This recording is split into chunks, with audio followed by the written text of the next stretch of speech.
سے حسنین مل کے روتے ہیں، بطول سے کہتے ہیں اما جاؤ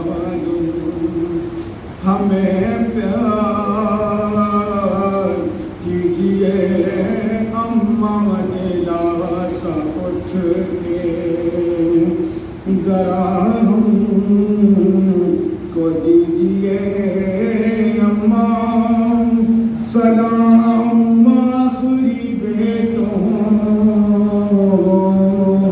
کلیجئے، کبار آنکھیں اما ذرا بول دیجئے، پہلو میں اما رات کو ہم کس کے سوئیں گے، اما بغیر آپ کے دلدار روئیں گے، اور کہتے تھے باہر باہر یہی سر کو پیر کر ہم کو اکیلا چھوڑ کے جاتی ہو تم کدھر، اما تمہارے غم میں ہے ٹکڑے دل و جگر، اما لگا سینے سے اب آنکھیں کھول کر، اے اما تمہارے بعد ستم ستائیں گے،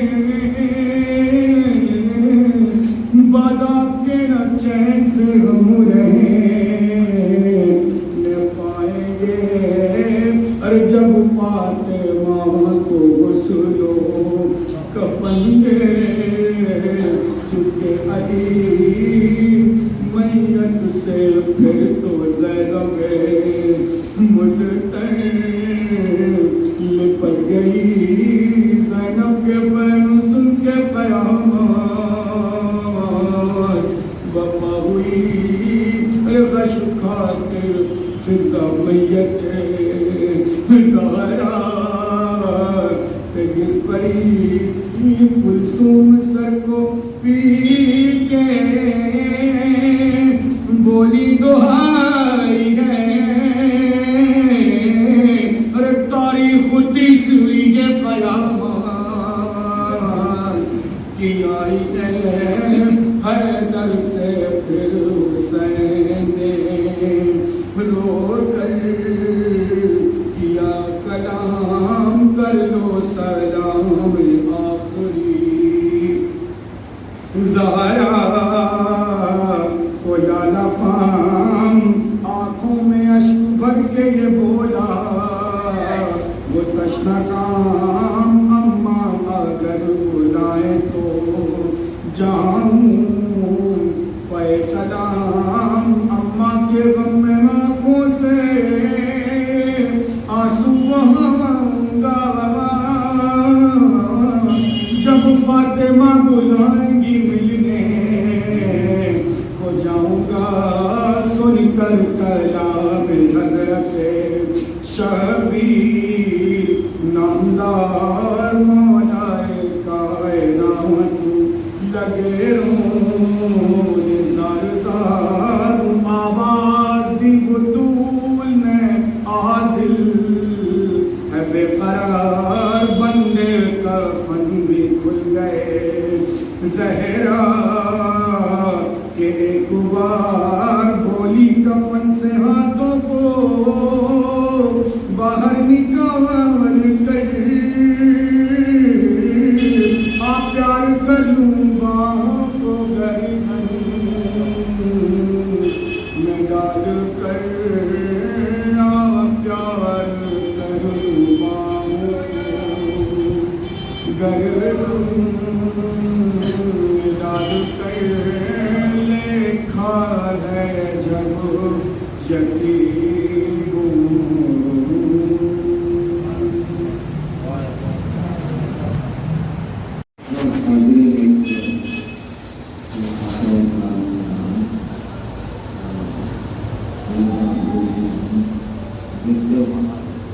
حیدر علی.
بلا کی دھوپ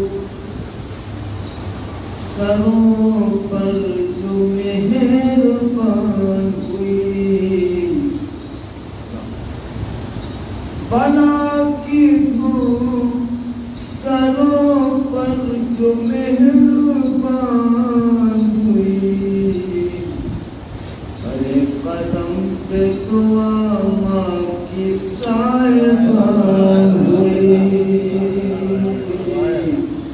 ہر قدم پہ دعا ماں کی صاحبان ہوئی، بلا کی دھوپ سروں پر جو مہربان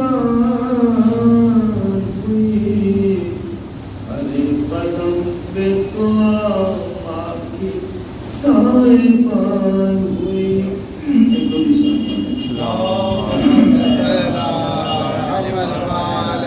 قدم پہ دعا ماں کی صاحبان ہوئی، امام مبارک خدائے پنجتن ہے پانچ، امام مبارک خدائے پنجتن ہے پانچ، میرے شعور کی لوری یہ ترجمان ہوئی، میرے شعور کی لوری یہ ترجمان ہوئی، ہر قدم پہ دعا ماں کی صاحبان. شیخ بڑھاؤ میں پیش کرتا ہوں.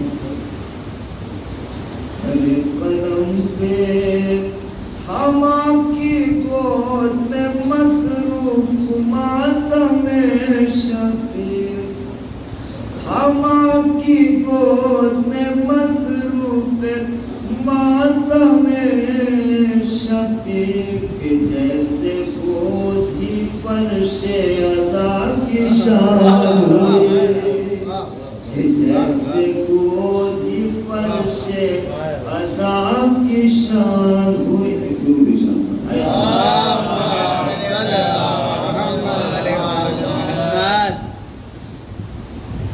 ہماں کی گود میں مصروف ماتم شبیر، ہماں کی گود میں مصروف ماتم شبیر، کہ جیسے گود ہی فرش رضا کی شان ہوئی، عذاب کے فرش پہ روتی تھی خوب افروزی، عذاب کے فرش پہ روتی تھی خوب افروزی، کہ ان پہ مادر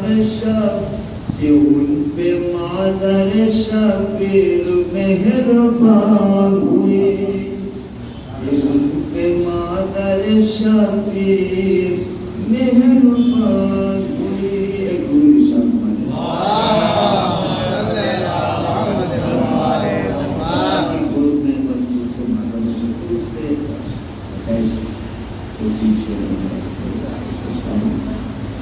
جس کے دل میں میرے مولا تیری الفت ہوگی، کے دل میں میرے مولا تیری الفت ہوگی، اس کی ٹھوکر میں سمانے کی حکومت ہوگی، اس کی ٹھوکر میں چار مصرے ماں کے حوالے سے پیش کر رہے ہیں۔ اللہ کا میں پیش کرتا ہوں میں دنیا کی قوموں سے، دنیا کی جو قوموں کی مائیں ہماری حسینی مائیں کتنی الگ ہم پیش کرتا ہوں کہ مائی جسم سے خون گرے ماتم شہن جس جا،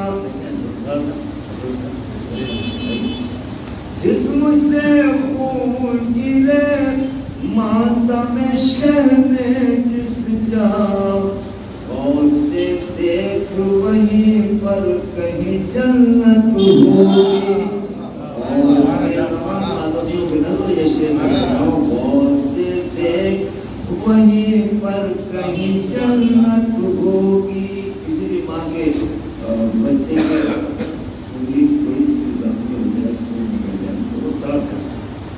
سلام کرتے ہوں حسینی ماؤں پیش کرتا ہوں۔ جسم سے خون گرے ماتم شہن جس جا، اور سے دیکھ وہیں پر کہیں جنت ہوگی، اپنے بچوں سے کرائے ہے جو زنجیر و کماں،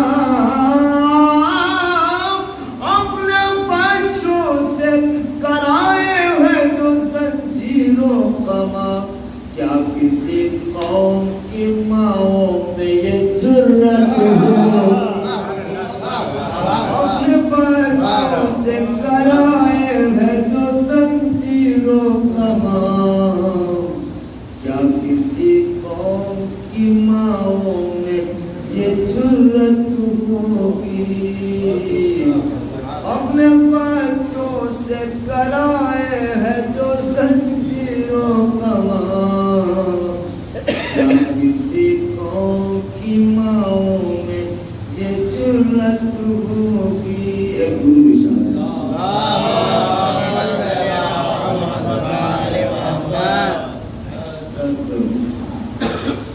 گرو مانگ کے وجہ سے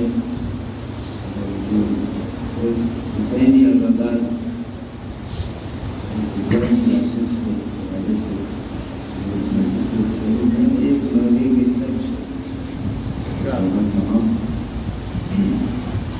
کربلا کی زمین اور وہ آج بھی اسی طرح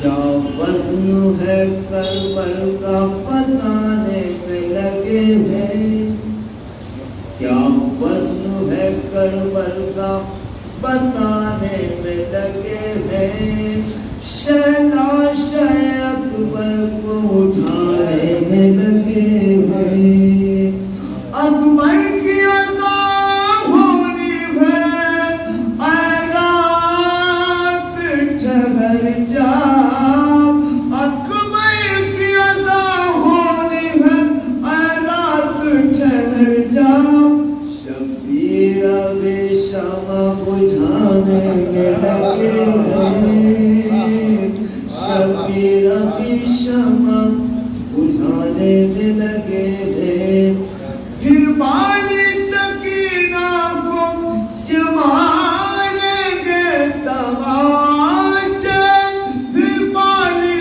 سکینہ کو جمالیں گے تماچے، ظالم ابھی خیموں کو جلانے میں لگے ہیں، شہناز اکبر کو اٹھانے میں لگے ہیں، کیا وزن ہے کربل کا بتانے میں۔ شعر میں پیش کرتا ہوں۔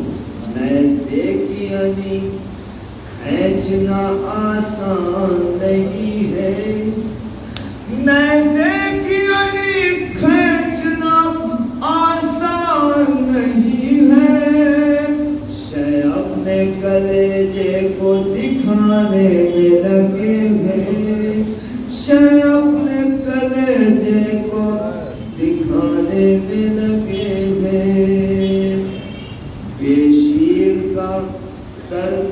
سے جدا ہونا ہے باقی، پیشی کا سر تن سے جدا ہونا ہے باقی، شبیر لغت پھر بھی بنانے میں لگے ہیں، شبیر لغت پھر بھی بنانے میں لگے ہیں۔ اس شعر کے لیے میں نے یہ گانا بنانا پڑا ہے۔ اکبر کی نہیں مامتا کی موت ہے نایاب، اکبر کی نہیں مامتا کی موت ہے نایاب، لمحات یہ لیلا کو بتانے میں لگے ہیں، لمحات یہ لیلا کو بتانے میں لگے ہیں۔ میں اپنے اشعار سے ویسے کیسے محمد عارف ان کی تقریر اور میسج کی اسلامیات کی تحریک میں ادھر بھی اسلام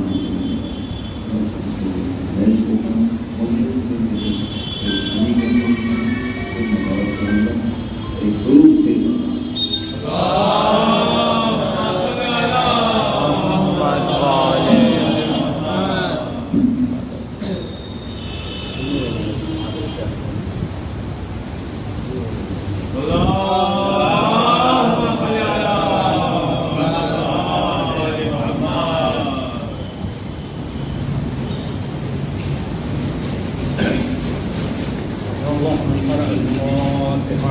اللہ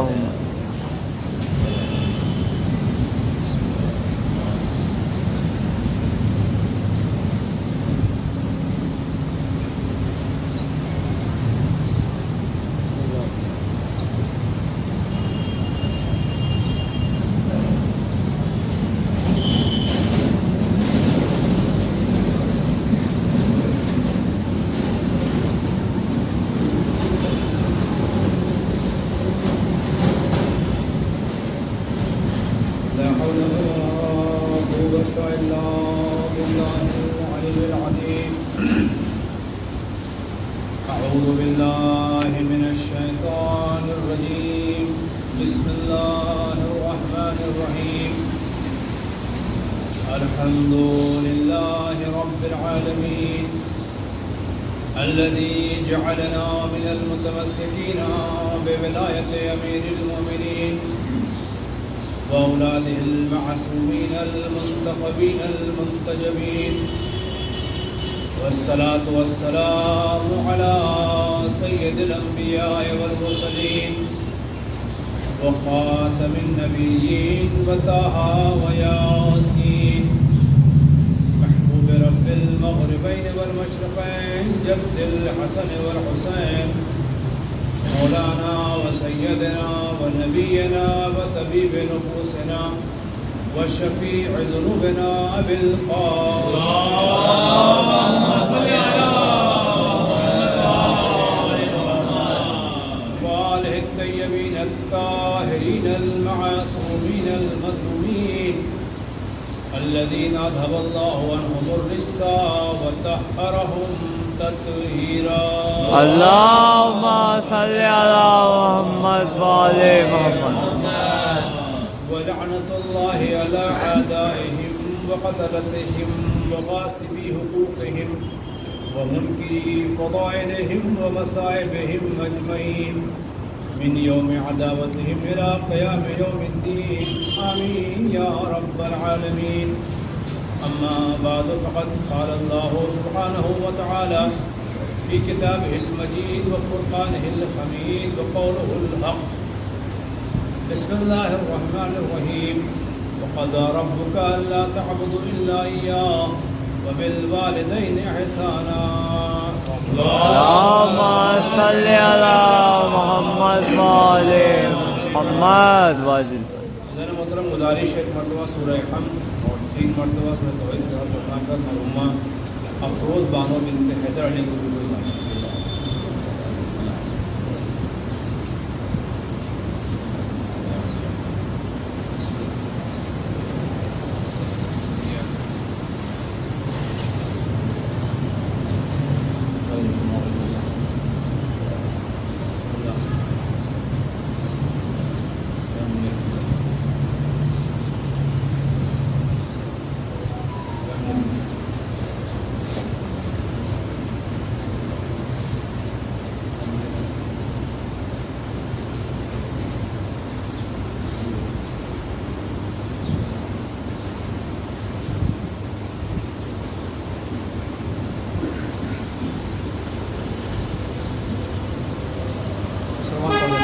اللهم صل على محمد وآل محمد وسلم. حضرات گرامی محترم حضرت صاحب کرام مرحومہ کے سارے سوال اور میں نے نہایت کی مشہور معروف ہے کلام قرآن کیا. اس آیت کے ذیل میں دو باتیں جو بہرحال اہمیت کی حامل ہیں. پہلی بات تو یہ ہے کہ وَقَضَىٰ رَبُّكَ أَلَّا تَعْبُدُوا إِلَّا إِيَّاهُ. تمہارے رب کا فیصلہ ہے کہ اس کے علاوہ کسی اور کی عبادت نہ کرو. گویا پہلا حکم جو اس مالک کی طرف سے ہے وہ عبادت کے سلسلے سے، اور صاف طور پر یہ حکم ہے کہ اس کے علاوہ کوئی قابل عبادت نہیں ہے. یہ عبادت کسی کی نہیں ہو سکتی اس مالک کے علاوہ. اور اس کے فوراً بعد جو دوسرا حکم ہے عبادت کے بعد وَبِالْوَالِدَيْنِ إِحْسَانًا، یعنی خالق کائنات اپنی عبادت کے سلسلے میں حکم دینے کے بعد سب سے پہلے گفتگو کر رہا ہے وہ والدین کے حوالے سے کہ ان کے ساتھ حسن سلوک ہوتا ہے.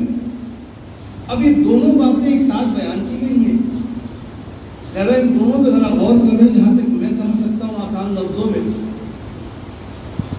غور کیا جائے تو اس دوسرے حصے کو اپنی عبادت کے بعد فوراً بیان کرنا شاید عظمت والدین کو سمجھنے کے لیے کافی ہوگا. اہمیت کیا ہے والدین کی، وقار و عظمت کیا ہے والدین کا، یہ عبادت کے فوراً بعد تذکرہ کرنا ہی اس ترتیب سے سمجھ میں آتی ہے بات.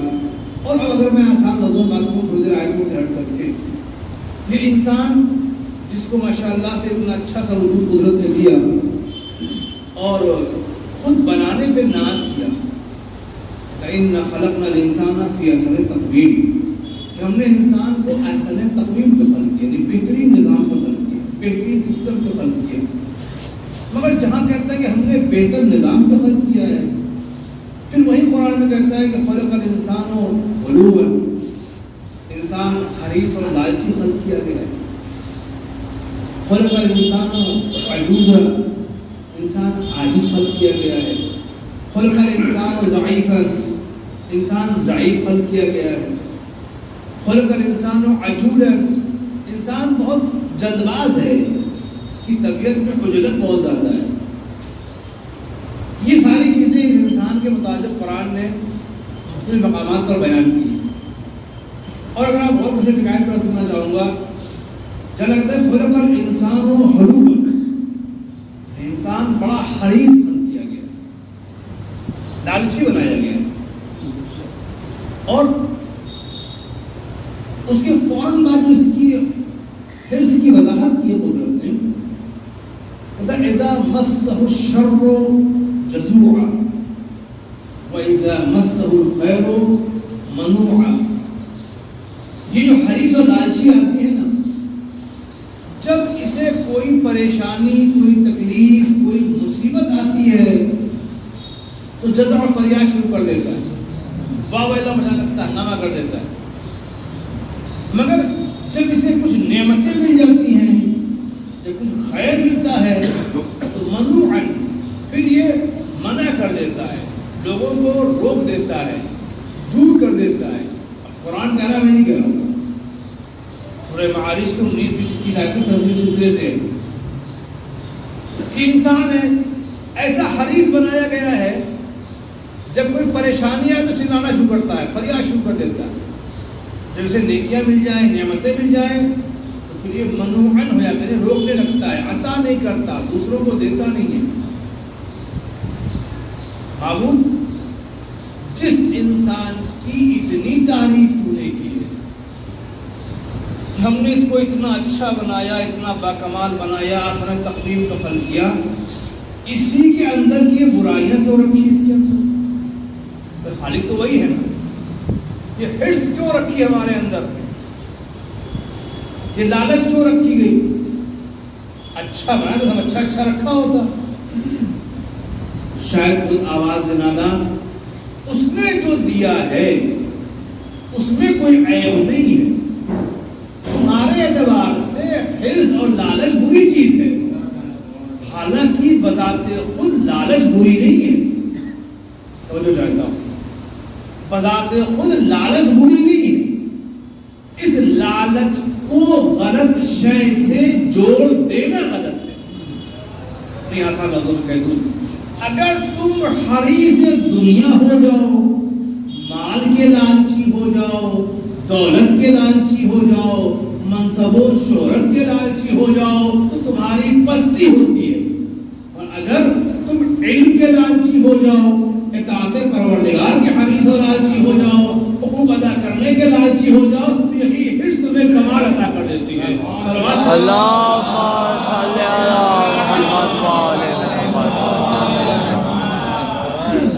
بذات خود کوئی شے اس نے غلط نہیں رکھی ہے. ہاں یہ الگ بات ہے، اس نے ہمیں مجبور نہیں بنایا. حرص عیب نہیں تھا، حرص بری چیز نہیں تھی، لالچ بری شے نہیں ہے. ہاں غلط شے کی لالچ بری چیز ہے. اگر ہماری قوم کے ہر جوان کے اندر علم حاصل کرنے کی لالچ پیدا ہو جائے، حرص پیدا ہو جائے، لالچی ہے مگر علم کا لالچی، کوئی بری بات ہے؟ کوئی اسے عیب سمجھتا ہے؟ بلکہ ہر آدمی تعریف کرے گا، ہاں واقعی لالچ اچھی ہے. کسی کو حرص ہے، کسی کو لالچ ہے اطاعت پروردگار کرنے کی، کوئی موقع نہ چھوٹے اطاعت خدا. کوئی بری بات ہے؟ کوئی اتنا لالچی ہے اس امر میں کہ ہمارے آس پاس کوئی محتاج نہ رہنے پائے، لالچ بری بات ہے؟ یہ بری بات ہے. وہ اتنا حریص ہے کہ اپنے علم میں اگر کہیں خبر ہو جائے صاحب کوئی پریشان ہے تو پریشانی دور کرنے پہنچ جاتا ہے. حرص ہے اس کی، یہ حرص بری نہیں ہے. تو جو شے اس نے رکھی اس میں عیب نہیں ہے. ہاں اس کا غلط استعمال انسان کو پستی میں لے جاتا ہے. صلوات پڑھتے ہیں.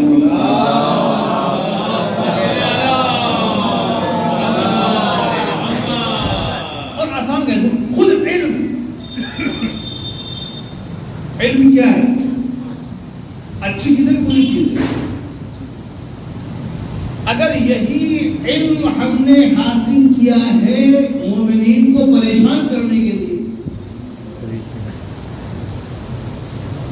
تو کیا ہو گیا علم کا؟ بات خود علم کہنے کی بہت چیز ہے، مگر وہ ہم نے سیکھا کیوں؟ تاکہ انسانیت کو نقصان پہنچانے، لوگوں کو تباہ کر سکے، لوگوں کو برباد کر سکے. پھر یہ علم کیا ہو گیا؟ برا ہو گیا، انسانی نقصان دہ ہو گیا. یہی علم حاصل کرنے والا ہے شیطان بڑا عالم تھا، جائز ہو نہیں لگتا. علم تو اس کے پاس بھی تھا، اور علم ہونا کمال نہیں. اور آسان ٹکڑوں میں کہہ دوں، علم ان افراد کے پاس بھی ہے جو ایٹمک پاور کا علم پانے کے بعد بم بنانے کے لیے پہلے سوچتے ہیں، اور علم ان کے پاس بھی ہے جو ایٹمک پاور پانے کے بعد اس سے انسانیت کے فلاح اور کامیابی کی بات سوچتے ہیں.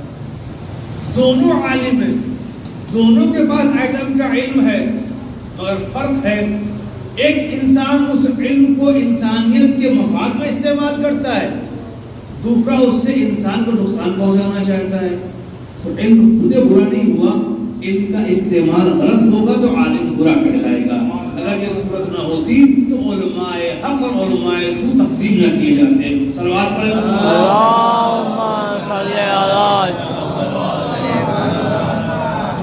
بھائی آپ بھی سنتے ہیں یہ علماء حق ہیں اور یہ علماء سو ہیں، یعنی دونوں عالم ہیں. تو گویا ببات خود یہ مرحلہ اپنے آپ میں انسان کو جو نعمتیں خدا نے دی ہے اس میں کوئی عیب نہیں ہے. ہاں کیونکہ خالق نے انسان کو آزاد بنایا اور اسے مجبور نہیں کیا ہے، اس لیے کچھ انسان اس کی نعمتوں کا صحیح استعمال کرتے ہیں تو کمال کی منزلیں طے کرتے چلے جاتے ہیں، اور کچھ افراد اس کا غلط استعمال کرتے ہیں تو پستی میں چلے جاتے ہیں. اس لیے اللہ نے کہا تھا کہ ہم نے انسان کو احسن تقویم پہ بنایا مگر اس نے اپنے آپ کو اسفل سافلین پہ پہنچا دیا. صلوات پڑھ لیں.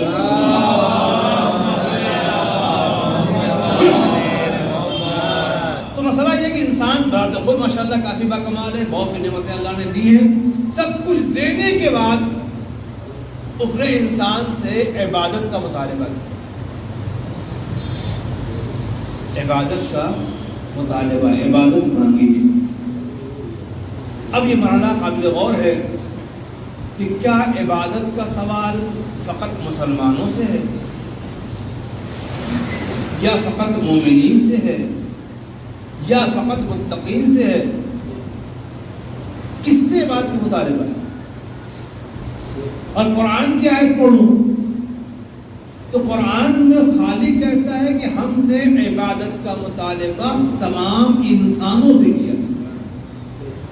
حکم خدا کیا ہے؟ یا ایھا الناس اعبدوا ربکم الذی خلقکم والذین من قبلکم. اے لوگوں, اسے مسلمان نہیں کہا, یا ایھا المؤمنون نہیں کہا, یا ایھا المسلمون نہیں کہا, یا ایھا المتقون نہیں کہا, یا ایھا الناس, اے لوگوں عبادت کرو. کس کی؟ کس کی کریں؟ وہی خالق کہتا ہے اعبدوا ربکم, اپنے رب کی عبادت کرو. کوئی پابندی نہیں ہے, اپنے رب کی عبادت کرو. اگر آیت یہیں تک پڑھتا یا آیت یہیں تک ہوتی تو پھر ہر انسان یہ کہہ دیتا کہ بھائی میرا رب تو کوئی اور ہے, میں اس کی بات کر رہا ہوں. میرا رب فلاں ہے, اس کی بات. جو ہر آدمی اپنا اپنا رب ہوتا, سب اپنے رب کی بندگی کر رہے ہوتے اور کہتا تھا کہ ہم اللہ کی بات پہ تو عمل کر رہے ہیں کہ اسی نے کہا اپنے رب کی عبادت کرو, تو رب بہت سے ہو جاتے. مگر اس نے ہر رب کو عبادت کے لائق نہیں بنایا. کون سا رب؟ الذی خلقکم, وہ رب جس نے تمہیں خلق کیا ہے. رب بھی ہو اور خالق بھی ہو. اب جب خلق کرنے کی بات آئے گی تو میں بالکل آسان لفظوں میں کہہ دوں, خالق تو ایک ہی ہے.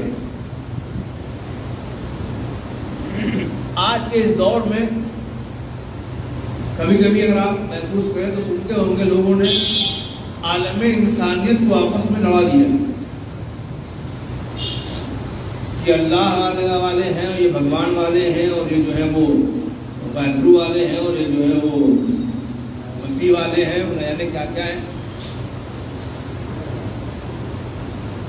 اگر میں آسان میں کہوں, آپ سب سے پوچھئے خالق کون؟ جس نے اس کائنات کو بنایا ہے وہ کون؟ جس نے انسان کو خلق کیا ہے وہ کون؟ پوری دنیا کا خالق کون ہے؟ زمین بنانے والا کون ہے؟ آسمان بنانے والا کون ہے؟ یہ پوری دنیا کا خلق کرنے والا کون ہے؟ جہاں تک میری اپنی معلومات ہے, ہر انسان کے عقیدے میں خلق کرنے والا ایک ہی ہے. اس کا نام کچھ بھی ہو, کوئی بھگوان کہہ لے, کوئی ایشور کہہ لے, کوئی گاڈ کہہ لے, کوئی خدا کہہ لے, کوئی اللہ کہہ لے, خالق تو ایک ہی ہے کہ نے پوری کائنات کو بنایا ہے. اب اس خالق کو پہچاننا یہ انسان کی ذمہ داری تھی کہ مجھے خلق کس نے کیا, اور جس نے خلق کیا ہے وہ قابل عبادت ہے. توجہ کیجیے گا, جس نے خلق کیا ہے وہ قابل عبادت ہے, بندگی اسی کی کرنی ہے. اب مجھے معاف کریں, یہ ہم جیسے لوگوں نے عالم انسانیت کو اپنے مفاد میں گمراہ کر دیا. ہم نے لوگوں کو وہی خالق بتایا جو ہمیں پسند تھا. پنڈت جی نے کچھ اور کہا, مولوی صاحب نے کچھ اور کہا, فادر نے کچھ اور بتا دیا. مگر اگر آپ اپنی عقلوں کو استعمال کریں اور خود اپنے وجود پہ غور کریں, تو ہم سب کا خالق ایک ہی ہے، وہ جو قادر مطلق ہے، وہ جو کسی کا محتاج نہیں ہے، وہ جو سب سے بے نیاز ہے۔ اگر کسی قسم سے اسے محدود کر دیا جائے تو مخلوق ہوگا، خالق نہیں ہوگا۔ ہم اسے اپنے ذہنوں سے بناتے ہیں، وہ ہماری مخلوق ہو سکتی ہے، وہ خالق نہیں ہے۔ جو ہماری فکروں سے دور ہو، جو ہمارے عقلوں میں نہ آ سکے، جس کو ہم تصور نہ کر سکے، وہ خالق ہے۔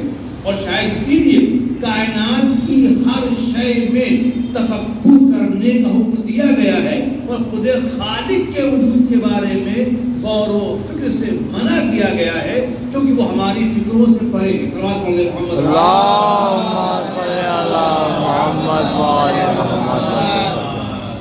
بات ہے تو کہتا چلو وضاحت ہو جائے تاکہ باتوں کی اور ایک بزرگ عالم دین گزرے، بہت بڑے فلسفی تھے،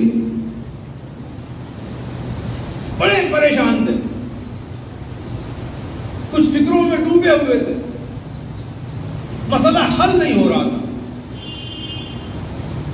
مسلسل فکر مند ہے، پریشان ہے، بڑے بڑے علمی مسائل حل کرنے والا عالم حیران و پریشان، مسئلہ حل نہیں ہو رہا۔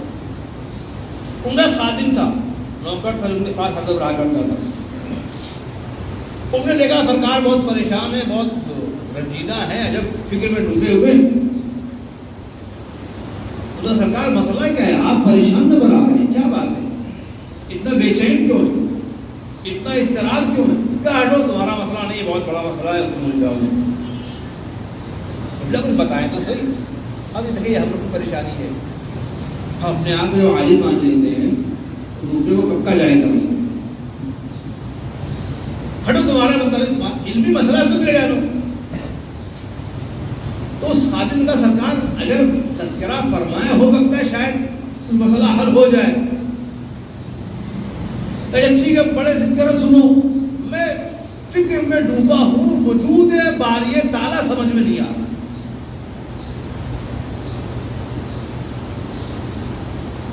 کوئی بڑا مسئلہ نہیں، سرکار یہ تو بہت چھوٹا سا مسئلہ ہے۔ اب مجھے کیا کیفیت ہوگی جب ایک بڑا عالم اپنے آپ میں بڑا فضل صاحب اتنا بڑا مسئلہ ہے اور اس کے یہاں خدمت کرنے والا معمولی سرکار بہت بڑا مسئلہ ہے، چھوٹا سا مسئلہ ہے، حل ہو جائے گا؟ کیفیت کیا ہوگی؟ کیا آؤ خود کوئی مسئلہ نہیں، آئیے بڑا چلتے دریا کے پاس، ہمیں مسئلہ حل ہو جائے گا۔ وہ ٹہلتے ہوئے ندی کنارے آ گئے، انہوں نے سرکار یہاں پر ایک چھوٹا سا گڈھا کھودے، ندی کے قریب میں ایک چھوٹا سا گڈھا انہوں نے کھودا۔ تو حضور یہ بتائیے اس گڈھے میں یہ دریا آ جائے گا؟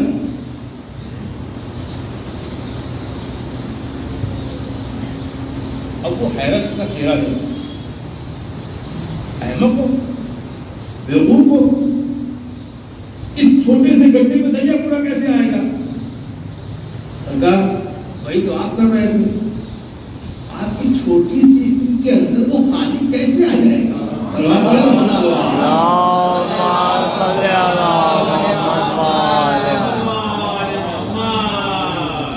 وہی تو آپ کر رہے تھے، ایک دریا چھوٹے سے گڈھے میں نہیں آ سکتا، وہ خالق کائنات ہے، اس نے آپ کی عقل بھی خلق کی ہے، اس کا بھی خالق ہے، اب آپ اس میں اسے سمیٹنا چاہتے، ممکن تو نہیں ہے۔ بات حل ہو گئی، سمجھ میں جائے صاحب یہ موضوع ہماری فکروں سے دور ہے۔ صلوات پڑھ لیں محمد۔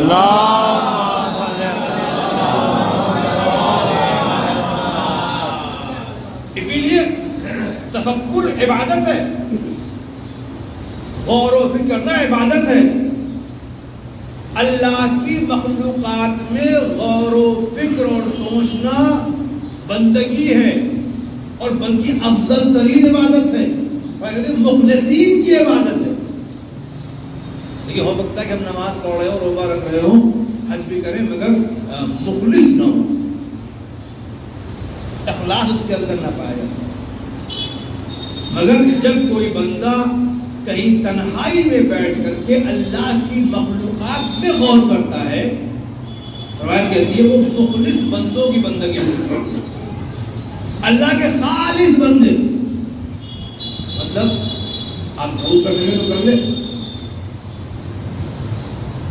آپ کہیں اپنے گھر میں، اپنے باغ میں اپنے کھیت کے آس پاس کسی علاقے میں بیٹھے ہوئے ہیں اور کسی ایک چھوٹے سے پرندے کو دیکھا، اس پرندے میں آپ کھو گئے. مطلب اس کا رنگ کیسا ہے، یہ بنا کیسے ہے، اس کی نقاشی کیسے ہوئی ہے. جتنی دیر آپ وہاں ڈوبے ہوئے ہیں، کوئی ریاکاری ہو رہی ہے، کوئی دکھاوا ہو رہا ہے، کوئی نام و نمود کی بات ہو رہی ہے. صرف اللہ کا ایک بندہ اللہ کی ایک مخلوق کے بارے میں غور کر کے خالق کی ثنا کر رہا ہے. اب اس سے بڑی خالص بندگی اور کیا ہو، جہاں کوئی دکھاوا نہیں ہے، کوئی نام و نمود نہیں ہے، تو اس کی خلقت کو دیکھ کر کے خالق سمجھ میں آ رہا، اس کی عظمت سمجھ میں آ رہی ہے، اس کی شان سمجھ میں آ رہی ہے. بندگی اسی کا نام ہے. یعنی بندگی وہی عمل ہے جو عبد کو معبود تک پہنچا دے. صلوات پڑھے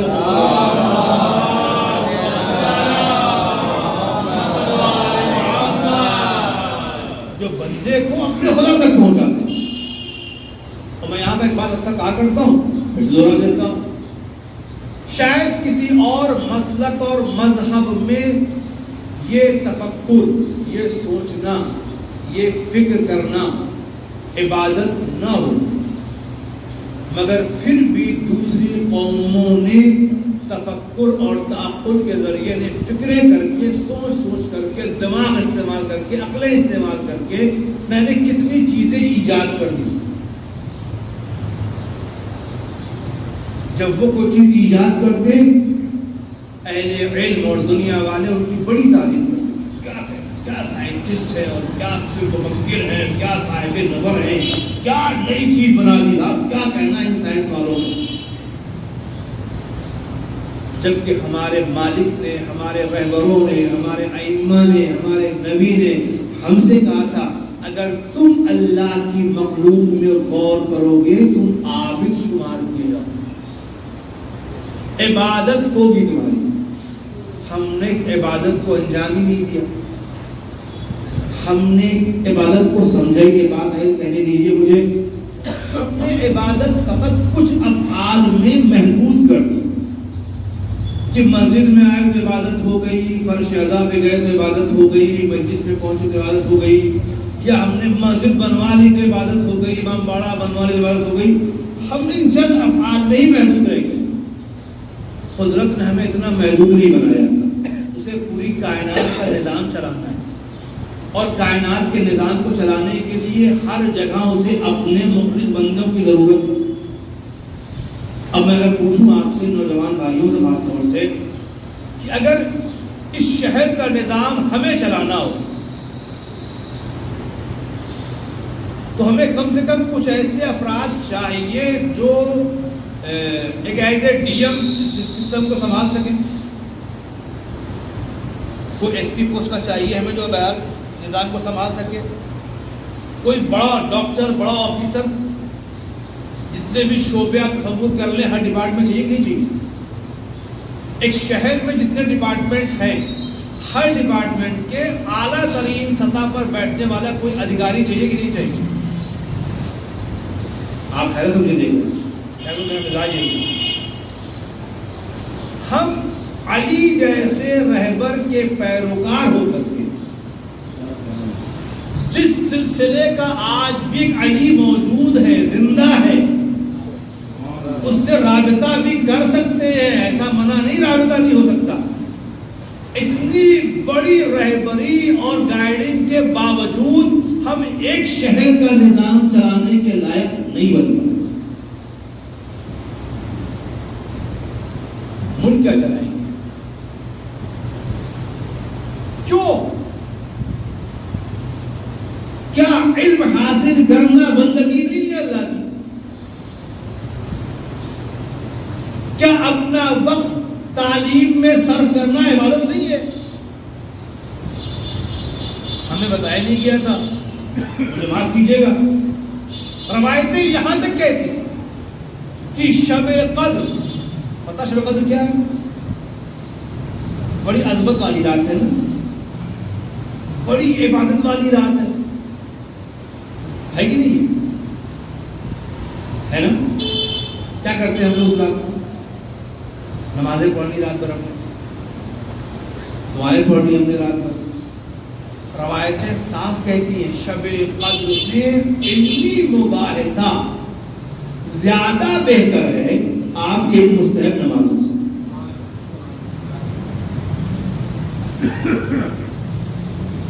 پہلی بار سنا گیا علمی مباحثہ، علمی ڈسکشن، علمی گفتگو زیادہ بہتر ہے آپ کے مستحب اعمال سے.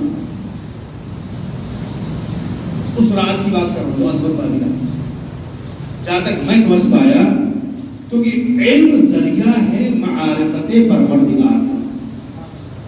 بغیر معرفت رات پر سجدہ کرنے سے بہتر ہے 2 لمحے معرفت حاصل کرنے میں صرف کر لیجیے. صلوات پڑھیں محمد.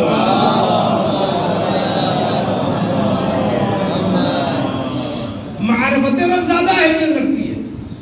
معرفت کے ساتھ کیا ہوا ایک سجدہ بغیر معرفت کے 1000 سجدوں سے بہتر ہے. معرفت کہاں سے آئے؟ معرفت کا ذریعہ ہی علم ہے. علم نہیں ہے تو معرفت نہیں آ سکتی عزیزوں. کیونکہ پہلا والا عبادت کا تھا، تو عبادت کو عبادت کے عنوان سے کیا جائے اس کا تقاضا یہ ہے کہ اپنے رب کی معرفت حاصل ہو. جب معرفت کے ساتھ بندگی ہوگی نا تو پھر یہ 1-2 رکعت 1-2 سجدے یہ زیادہ اہمیت رکھتے ہیں بغیر معرفت کی 1000 رکعتوں کے اوپر. رات بھر کھڑے رہیں گی بغیر معرفت کی کوئی حاصل ہونے والا. دوسرا فرمایا تھا کہ اب اس کے بعد عبادت کے ساتھ ساتھ والدین کے ساتھ احسان کرنا. حالانکہ میں کہتا ہوں کہ والدین کے ساتھ احسان بھی عبادت میں شمار کیا جاتا ہے. شاید عبادت کے متعدد طریقوں میں ایک طریقہ بیان کیا گیا ہے کہ ایک مصداق عبادت کا کہ اپنے والدین کے ساتھ حسن سلوک کرو. نماز بھی عبادت ہے، روزہ بھی عبادت ہے، زکات دینا بھی عبادت ہے، صدقہ دینا بھی عبادت ہے، خیرات کرنا بھی عبادت ہے. سب عبادتیں ہیں. ان میں سے ایک مصداق ہے والدین کے ساتھ حسن سلوک. تو یہاں فوراً اس ایک مصداق کا تذکرہ ہو گیا. اب یہاں سنا چاہوں گا یہ مرحلہ بڑا عجیب سا ہے. یہ وہ ہستیاں ہیں جنہیں قدرت نے ہمارے وجود کا ذریعہ بنایا. اگر یہ نہ ہوتے تو ہمارا وجود نہ ہوتا. اور ان دونوں میں سب سے زیادہ اہمیت ماں کی. والدین کے ماں باپ دونوں، حسن سلوک دونوں کے ساتھ کرنا، نیکی دونوں کے ساتھ کرنا. ان دونوں کی رضا میں اللہ کی رضا پوشیدہ ہے. ان دونوں کی ناراضگی سے خدا ناراض ہوتا ہے. یہ خوش ہے تو اللہ خوش ہے، یہ ناراض ہے تو اللہ ناراض ہے. اطاعت دونوں کی ہونی ہے. ان دونوں میں سے کسی کے سامنے اف نہیں کرنا ہے. لا تقل لهما اف، ان کے سامنے اف تک مت کہو. ان کے سامنے آؤ اپنے بازو کو جھکا دو، ان کے ساری سے ان کے سامنے بیٹھو. ان کی آواز پہ اپنی آواز نہ بلند کرو. ان کے آگے مت چلو. دونوں برابر ہیں، سارے برابر ہیں. جب بات کہنے دیجیے یہاں تک تہذیب ادب سکھایا گیا ہے. اگر کوئی چیز والدین کے سامنے پیش کر رہے ہو تو خیال رہے اس طرح سے پیش کرو کہ تمہارا دینے والا ہاتھ نیچے ہو، ان کا لینے والا ہاتھ اوپر ہو. اتنی باریکی ہے اسلامی تہذیب میں. شاید اس لیے کہ جن ہاتھوں نے اب تک تمہیں عطا کیا ہے اللہ کو یہ گوارا نہیں ہے کہ وہ ہاتھ کبھی اس طرح تمہارے سامنے کرے گا. تم جب کوئی شے پیش کرو تو اسی انداز میں پیش کرو تمہارے ہاتھ پھیلے ہوں اور وہ اپنے عبادت و وقار کے ہاتھ شے کو اوپر سے اٹھا لیں. دل چاہتا ہے جملہ کہوں، جس تعلیمات اسلامی میں اتنی باریک شے کا خیال رکھا گیا ہو، بھلا وہ اسلام کہاں گوارا کرے گا کوئی بیٹا باپ سے بلند آواز سے بات کرے، کہیں اولاد باپ کو جھڑک دے، جب باپ کو گھر سے نکال دے. قطعاً ممکن نہیں ہے، قطعاً برداشت نہیں ہے. اور شاید اسی لیے قدرت نے صاف لفظوں میں بتا دیا اگر کسی کے والدین نے اسے معاف کر دیا تو جنت کی خوشبو اس پر حرام ہو جاتی ہے. صلوات پڑھ لیں.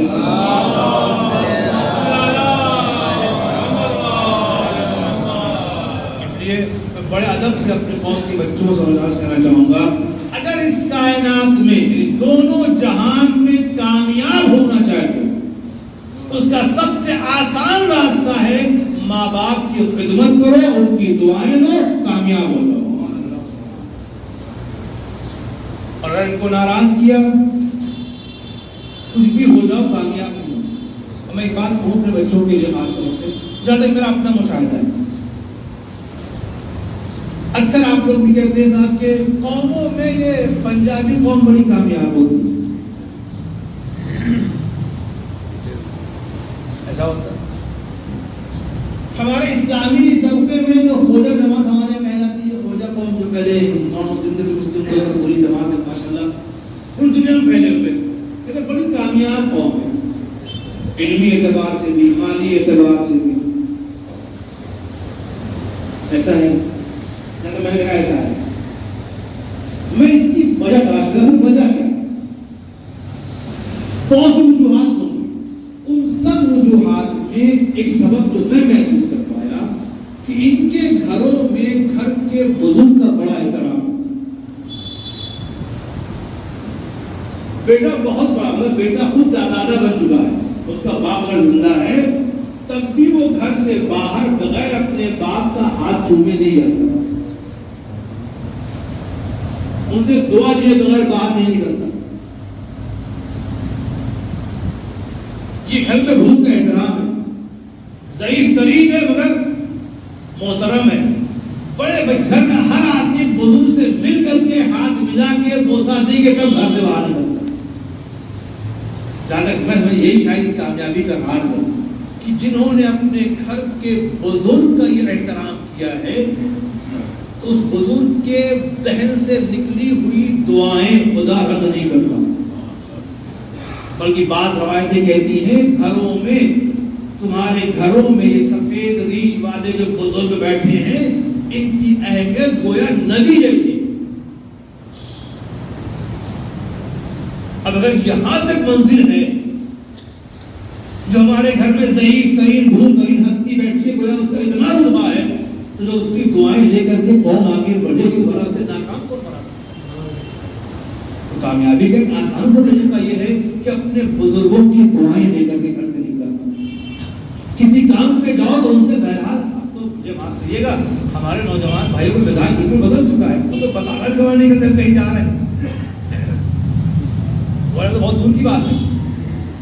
بزرگ کو بتانا بھی گوارا نہیں کہیں جا رہے ہیں, کوئی کام سے نکل رہے ہیں, اپنا اٹھے اور چلے گئے, کب آئیں کچھ خبر ہی نہیں ہے. آپ پریشان رہیے. ابھی تو بڑے ادب سے کہوں گا, قدرت نے جو محبت ان کے دلوں میں رکھی ہے نا, یہ محبت شاید ہم محسوس نہیں کر پا رہے. جب اس مرحلے میں ہم خود آئیں تو اس کا احساس ہو. جب بیٹا بغیر خبر دیے ہوئے کہیں باہر چلا جاتا ہے تو کوئی اور پریشان ہو نہ ہو, مگر وہ جو دل ماں کا ہوتا ہے نا, جو باپ کا دل ہوتا ہے نا, جن لوگوں نے اپنی گود میں سے کھلایا ہے ان کا دل بہت پریشان رہتا ہے واپس نہ آ جائے.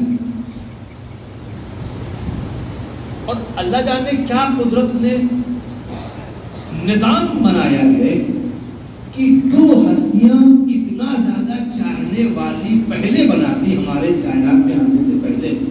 اگر یہ نہ ہوتے تو ہم زندہ نہ رہ پاتے. دو بیگم کے دل میں اتنی محبت ہماری ڈال دی, ہم تھے کون؟ نہ ہم نے انہیں کچھ دیا, نہ انہوں نے ابھی تک ہمارا چہرہ دیکھا, نہ ہمارے کو ان سے پہلے سے کوئی ملاقات ہے, کچھ نہیں تھا. ہم کائنات میں پہلے دن جب آئے, بلکہ شاید اور بھی جاؤں, جب ہمارے آنے کی خبر ہی نہیں ہوئی, اسی دن سے قدرت نے ان دو ہستیوں کے دلوں میں محبت پیدا کر دی. اس محبت کا اثر یہ ہوگا کہ ہم اسی وقت سے انہوں نے اپنی پرواہ چھوڑ دی, اب انہیں اپنی پرواہ نہیں، اب ساری توجہ اسی آنے والے کی ہے جو آنے والا ہے، سارا اہتمام اسی کے لیے، سارا انتظام اسی کے لیے، غذائیں فطرت اسی کے لیے، اپنی پوری توجہ وہی کرتی ہے۔ مطلب کیا ہے؟ یہ دو ہستیاں خالق نے اپنے کرم سے ہمارے اس کائنات میں آنے سے پہلے ایسی بنا دی کہ ان کی کل توجہ ہماری طرف ہو گئی۔ اگر ایسا نہ ہوتا تو ہم زندہ بچتے، ہمارا وجود ہوتا، ہم رہ جاتے، ہمیں کچھ حاصل ہوتا۔ آج ہم کچھ بھی ہے، کتنے ہی بڑے منصب پہ پہنچ گئے، اگر یہ دونوں ہستیاں نہ ہوں تو ہم کچھ ہو پاتے نہیں۔ اسی لیے انسانیت کا تقاضا یہ ہے وَبِالْوَالِدَيْنِ إِحْسَانًا، کہ جن کی وجہ سے تمہارا وجود باقی ہے، تم روئے زمین پہ چل رہے ہو، تم قابل تذکرہ بنے ہوئے ہو، ان کے ساتھ حسن سلوک ہوتا۔ آخری بات کہنا چاہوں گا کہ حسن سلوک کب تک کیا جائے؟ کب تک کریں بھائی؟ کوئی حد ہے؟ 10 سال 20 سال 50 سال کتنے سال چلے، جب تک یہ زندہ ہے تب تک آخر یہ ہونا چاہیے بھائی، جب تک ماں باپ زندہ ہیں تب تک انتہا ان سے سلوک کر لیں، بس نا، بات تو نہیں۔ اگر اتنے پر بات ختم ہو جاتی تب بھی شاید وہ 1000 روپے کا زندگی بھر دیکھ لیں گے، مگر قدرت نے ہمیں یہاں تک روکا نہیں ہے، بلکہ جب تک ہماری زندگی ہے تب تک حسن سلوک کرو، وہ رہے نہ رہے، جب تک ہماری زندگی۔ مطلب کیا ہے؟ جب وہ دنیا سے چلے گئے، آج مجلس کس لیے؟ کس کے لیے؟ ایک ماں کے لیے، وہ چلی گئی، پھر کیوں؟ شاید بچے جواب دیں، ہمارا تعلق اس در سے ہے کہ جہاں اس کائنات کو چھوڑنے والا ختم نہیں ہوتا بلکہ باقی رہتا ہے، جب تک باقی ہے تب تک خدمت کی جائے گی، اور یہ اسی خدمت کا طریقہ ہے کہ وہ چلی گئی ماں، ابھی اپنے فریضے سے ادا نہیں ہوئی، جب تک زندہ رہے تب تک خدمت کرنی ہے۔ میں اسی لیے کبھی کبھی یہ بات کہا کرتا ہوں، خاص طور سے بچوں سے، کہ والدین کے سلسلے سے صرف یہ رسمی خدمات تک اپنے آپ کو محدود نہ رکھیے گا۔ رسمی سمجھے آپ؟ جو ہمارے یہاں رسمی خدمات ہیں، یعنی کہ سیوم ہو گیا، نتیجہ ہو گیا، پھر کہیں 10واں ہو گیا، کہیں 20واں ہو گیا، کہیں 40واں ہو گیا، اور پھر وہ چھمائی ہو گئی، پھر برسی ہو گئی، یہ رسمی خدمات ہیں جو ہم رسم کے عنوان پر کرتے ہیں۔ سماج کو بتانا تھا کہ ہم نے 40 سال کرایا تھا بھائی، یہاں تک میں کافی نہیں ہے، بلکہ میں نے ایک بات بہت پہلے شاید کبھی کہی تھی، بلکہ ہر موقع پر جب آپ کو یہ احساس ہو کہ ہم نے کوئی نیک کام کر لیا ہے تو اس کا ثواب ماں باپ کو ہدیہ کر دیا کیجیے۔ بلکہ اس کے بڑھ کر کے میں جملہ کہتا ہوں کبھی کبھی، جب کبھی تم کچھ کھانے پینے کے لیے بیٹھو، کوئی غذا لے کر کے بیٹھو، کھانے جا رہے ہو، 2 لمحے ٹھہر کر کے ایک مرتبہ اسے والدین کو نظر کر کے پھر کھا دو۔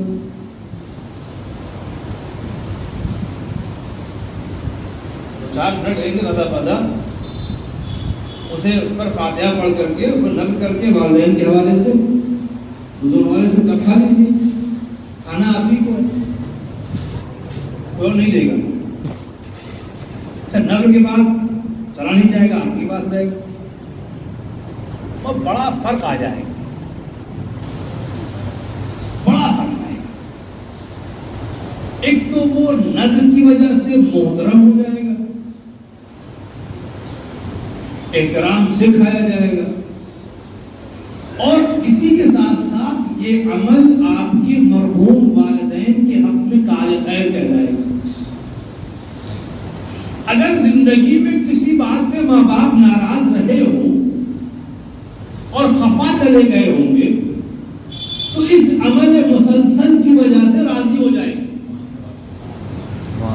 اگر زندگی میں غلطیوں کی بنا پہ آپ ہو چکے ہوں گے تو ان کے مرنے کے بعد تمہارا روزانہ کا عمل، روزانہ کا فاتحہ، روزانہ کے درود و سلام جو ہوں گے، نیکیاں، یہ تمہیں آنکھ سے اطاعت گزار میں شمار کرا دیں گے۔ ایک فائدہ یہ ہوگا فیدہ، اور یاد رکھنا اسی مرنے کے بعد والی نیکی اجر اور زیادہ ہے، اس میں ثواب زیادہ ہے۔ اس کو کوئی لالچ نہیں ہے نا کہ دنیا میں ہوتا تھا جب تک زندہ تھے تب تک بہت سی باتیں ہو سکتی ہیں، صاحب بڑی خدمت کر رہے ہیں کیونکہ ابھی مرحوم یا مرحومہ کے نام پہ کچھ پراپرٹی ہے، بزرگ زیادہ خدمت والے کو ملے گی، تو خاص خزانہ رکھا ہے وہ اسی کو ملے گا جو خدمت کرے گا۔ زندگی میں یہ نظامات لگ سکتے ہیں، اور جب وہ دنیا میں چلے گئے تو عمر تک بڑھ چکا، اب جو ان کے لیے خالص خدمت ہو رہی ہے اس میں کوئی لالچ نہیں، صرف آخرت کا تصور ہے۔ روایت کہتے ہیں سید الابرار یوم القیامہ من بر والدہ بعد موتہما، قیامت کے دن نیک بندوں کا سردار وہ ہوگا جس نے اپنے والدین کے ساتھ نیکی کی ہے ان کی موت کے بعد، مرنے کے بعد۔ انتقال ہو گیا، حالانکہ ایک بات کہوں، عام طور سے ہمارے معاشرے میں بات یہ ہوتا ہے زندگی بھر تو پوچھا نہیں، اب جب مر گئے تو اماں ابا یاد آ رہے ہیں۔ یہ ہمارا معاشرہ قبول نہیں کرتا، مگر وہ غفور و رحیم و کریم پروردگار آخر لمحے تک توبہ کا دروازہ کھلا رکھتا ہے، نہ جانے کب کون بندہ پلٹ آئے، کب کس کی آنکھیں کھل جائیں، کب کس کی ہدایت ہو جائے، کب کسے صحیح راہ مل جائے، کب کسے اپنی غلطی کا احساس ہو جائے۔ شاید اسی لیے امام حسین نے کربلا میں آخر لمحے تک نصیحت کی ہے، نہ جانے کب کس کی آنکھیں کھل جائے، کب کسے ہدایت مل جائے۔ ورنہ آپ سوچیں روز عاشور جب اپنے سارے عزیز شہید ہو چکے اس کے بعد بھی نصیحت کس لیے ہو رہی، اب کسے سمجھا رہے ہیں؟ اب اس مجمع میں کوئی قاتل جناب علی اکبر ہے، کوئی قاتل مولا عباس ہے، انہیں کیا سمجھا رہے ہیں؟ شاید مولا حسین آواز دیں، تمہارے جذبات شاید اس بات کی اجازت نہ دیں کہ انہیں سمجھایا جائے، اور کیونکہ میں امام وقت ہوں، ہدایت کرنا میری ذمہ داری ہے، اور ہدایت کا لمحہ آخر لمحے تک باب کھلا رہنا ضروری ہے۔ آخر لمحے تک اتمام حجت کے لیے امام حسین نے نصیحتیں کی ہیں، ہدایتیں کی ہیں۔ شاید کوئی آواز آئے، کسی کو سمجھ میں آ جائے تو عزیزو اس کی بارگاہ میں توبہ کا در ہمیشہ کھلا ہے، وہ ہر لمحہ معاف کرنے کو تیار ہے، تو ہمیں معافی مانگنے کا سلیقہ آ جائے، اور اللہ جانے کیوں یہ سلیقہ بھی کہیں نہ کہیں ماں سے جڑا ہوگا۔ آپ کو اندازہ ہے جس وقت جناب حر نے امام حسین کے ساتھ گستاخی کی تھی اور آپ کی لجام پکڑ لی تھی، اس وقت مولا حسین نے کیا کہا تھا؟ جا تیری ماں تیرے غم میں بیٹھی، تجھ میں اتنی جرأت ہو گئی کہ نواز رسول کا راستہ روک رہا ہے، امام وقت کا راستہ روک رہا ہے۔ یہ جرأت جو آئی ہے کہیں نہ کوئی دخل ماں کے کردار یا سیرت کا ہے۔ جا تیری ماں تیرے غم میں بیٹھے، عزیزو مگر وہی ماں، اللہ جانے کیا رابطہ ہے۔ خود کہتے ہیں مولا اگر آپ کی ماں فاطمہ زہرا سلام اللہ علیہا نہ ہوتی تو میں بھی کچھ کہتا. اور کیا کربلا کی اس منظر میں ماؤں کا تذکرہ ہے. ایک حر کی ماں ہے, ایک مولا حسین کی ماں ہے. میں اتنا ضرور کہوں گا کہ حر کی ماں نے مولا حسین کی ماں کی اتنی معرفت حر کے دل و دماغ میں بٹھا دی تھی اپنی تربیت کے ذریعے کہ حر کا جذبہ کہہ رہا تھا کہ جواب میں کچھ کہا جائے, اور حر کی ماں کی تربیت نے زبان روک لی. حر کہنے سے پہلے سوچ دینا حسین زہرا کا بیٹا ہے. یہ منزل ماں کی ہی ہوتی ہے. اور پھر اسی معرفت امام حسین کی ماں کی معرفت ہی ذریعہ بنی کہ حر کو توبہ کرنے کی توفیق مل گئی. حر کو اپنی غلطی پہ نادم ہونے کا موقع مل گیا. حر کو معافی مانگنے کا موقع نصیب ہو گیا. اور حر چلے آئے اسی معرفت کی بنیاد پر امام حسین کی بارگاہ میں معافی مانگنے. اب جو معافی مانگنے آئے ہیں پھر تذکرہ مانگا. کیا کہا امام حسین نے؟ اور تمہاری ماں نے تمہارا کتنا اچھا نام رکھا ہے کہ تو یہاں بھی آزاد اور وہاں بھی آزاد. اور کر رہے ہیں یہ ہر مرحلے پہ ماں کا تذکرہ بتا رہا ہے کہ یقیناً کردار سازی میں, انسان میں کمال پیدا کرنے میں سب سے بڑا کردار ایک ماں کا ہوتا ہے. ایک ماں کا ہوتا ہے. سب سے بڑی اہمیت ایک ماں کی ہوتی ہے. میں نہیں کہہ رہا ہوں, بڑی مشہور حدیث چھٹے ماں کی کہ اگر اپنے دلوں میں ہماری محبت کی خنکی محسوس کرو تو اپنی ماں کے حق میں دعا کرنا کہ ماں نے خیانت سے کام نہیں کی. اور فرمایا اگر ہمارے دلوں میں محبت ہے اہل بیت کی تب بھی ماں کا احسان, ماں کی قربانی ہے. ماں عجیب بہتر ہے, ماں عجیب بہتر ہے. ماں ممتا کا وہ عجب وجود ہے خدا کی طرف سے جس کی مثال کائنات میں نہیں. بے نظیر محبت اگر کسی کی ہے تو ماں کی. یہ بے نظیر محبت ہی کا منظر تھا کہ ماں جب اس دنیا سے جانے لگی پہلو ٹوٹا ہوا ہے, کمر جھکی ہوئی تھی, بال سفید ہو چکے تھے, مصیبتوں کا پہاڑ ٹوٹ چکا تھا. 18 برس کی خاتون ضعیفہ معلوم ہو رہی تھی, پر ماں تھی نا. جب جانے کا دن آیا تو روایت کہتی وہی جھکی ہوئی کمر سنبھالے ہوئے ماں بچوں کے لیے کھانا بھی بنا رہی ہے, ان کے لباس بھی صاف کر رہی ہے. ایک ہی وقت میں سارے کام.